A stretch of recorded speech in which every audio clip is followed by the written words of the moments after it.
પ્રાપ્ત વિગત અનુસાર વડોદરા શહેરના ડભોઈ વાઘોડિયા રિંગ રોડ ઉપર આવેલ આદિત્ય પાર્ટી પ્લોટની સામે આદિત્ય ઓર્બિટમાં લલિતભાઈ ભાગલે ઉંમર વર્ષ 36 તથા તેમના પત્ની રાજુલા લલિતભાઈ ભાગલે ઉંમર વર્ષ 34 રહેતા હતા અને બંને પતિ પત્ની નોકરી કરતા હતા. પતિ લલિતભાઈ ભાગલે L&T કંપનીમાં નોકરી કરતા હતા, જ્યારે તેમના પત્ની રાજુલા ભાગલે શિક્ષિકા તરીકે નોકરી કરતા હતા.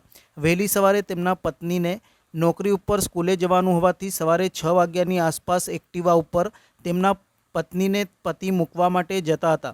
આ દંપતી એક્ટિવા ઉપર સુરત અમદાવાદ હાઈવે પરના વાઘોડિયા બ્રિજ પરથી પ્રસાર થતા હતા. તે વખતે આઈસર ટેમ્પા ચાલકે ભાગલે દંપતીની એક્ટિવાને અડફેટે લીધી હતી, જેમાં એક્ટિવા સવાર પતિ પત્નીને ગંભીર ઇજાઓ પહોંચી હતી, જેના કારણે પતિ પત્નીનું ઘટના સ્થળે જ કરુણ મૃત્યુ નીપજ્યું હતું. અકસ્માતના બનાવ બાદ ટેમ્પો ચાલક ટેમ્પાને ઘટના સ્થળે મૂકીને ફરાર થઈ ગયો હતો. અકસ્માત મોતના બનાવને પગલે કપુરાઈ પોલીસનો સ્ટાફ પણ ઘટના સ્થળે આવી પહોંચ્યો હતો. દરમિયાન L&T કંપનીના અન્ય કર્મચારીઓ આ રોડ ઉપરથી પ્રસાર થતા હોય તેઓ પણ અકસ્માતના પગલે ઊભા રહ્યા હતા અને રોડ ઉપર પડેલા મૃતદેહોને જોઈને L&T કંપનીના કર્મચારી હોવાની પ્રાથમિક માહિતી પોલીસને કરી હતી.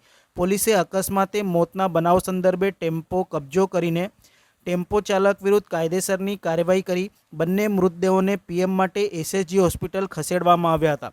આ દંપતી મૂળ મહારાષ્ટ્રનું હોવાથી આ બનાવની જાણ મહારાષ્ટ્ર ખાતે રહેતા તેમના સગા સંબંધીને કરવામાં આવતા સંબંધીઓ મહારાષ્ટ્રથી વડોદરા આવવા માટે નીકળી ગયા હોવાનું પોલીસ સૂત્રો દ્વારા જાણવા મળ્યું હતું. બનાવ સંદર્ભે પોલીસ દ્વારા કાયદેસરની કાર્યવાહી હાથ ધરી હતી.